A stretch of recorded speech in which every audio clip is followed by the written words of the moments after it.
സാധാരണക്കാരൻ്റെ അടുത്ത് എന്തായിരിക്കും നിങ്ങൾ കാണിക്കുന്ന പണി? ഈ മീറ്റർ ഓടിയാൽ എങ്ങനെ മുതലാവില്ലെന്നാ പറയുന്നത്? KSRTC സ്റ്റാൻഡ് കൊല്ലം മുതൽ ആൾ സീസൺ ഹോട്ടൽ വരെ 80 രൂപ ചാർജ് അല്ലേ? മീറ്റർ ഇട്ട് ഓടത്തില്ല, മുതലാവും. Metre work ചെയ്യാത്തതുകൊണ്ടാണ്. അല്ല, ഇത് നിങ്ങളുടെ എത്ര കിലോമീറ്റർ ഉണ്ട് ചേട്ടാ ഇവിടുന്ന്? 2.5 കിലോമീറ്റർ. മീറ്റർ വർക്ക് ചെയ്യത്തില്ലെങ്കിൽ നിങ്ങൾ മീറ്റർ ശരിയാക്കണം. ഞങ്ങളുടെ വിലയാണ് മീറ്റർ ശരിയാക്കുന്നത് നിങ്ങളുടെ വണ്ടിയുടെ.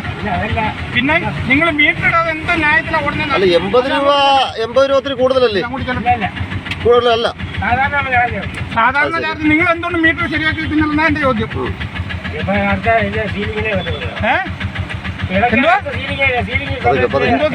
ചേട്ടാ പോട്ട്, കുഴപ്പമില്ല.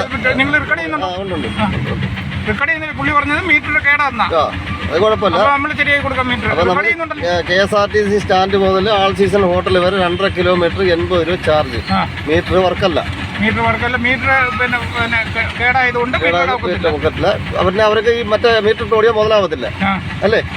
ശരി, ഓക്കെ. അപ്പൊ മീറ്റർ വെച്ചേക്കുന്നത് ഒരു രസത്തിന് വേണ്ടിട്ട് വെച്ചേക്കുവാ. ശരി, ഓക്കെ. നമസ്കാരം. നമ്മൾ ഇപ്പോൾ കാണുന്നത് കൊല്ലം ചിന്നക്കടയിലുള്ള KSRTC സ്റ്റാൻഡിനടുത്തുള്ള ഓട്ടോ സ്റ്റാൻഡിൽ നിന്ന് വിളിച്ച ഓട്ടോയാണ്. അപ്പോൾ അവർ പറയുന്നത് എന്താണെന്ന് വെച്ച് കഴിഞ്ഞാൽ, ഓട്ടോ മീറ്റർ ഇട്ട് ഓടിക്കഴിഞ്ഞാൽ അവർക്ക് മുതലാകില്ല, അവർ ചോദിക്കുന്ന പൈസ കൊടുത്താലേ പറ്റൂ. ഇതാണ് കൊല്ലത്തെ അവസ്ഥ. സാക്ഷി TV ക്ക് വേണ്ടി വിജയപിള്ള കുരിയോട്.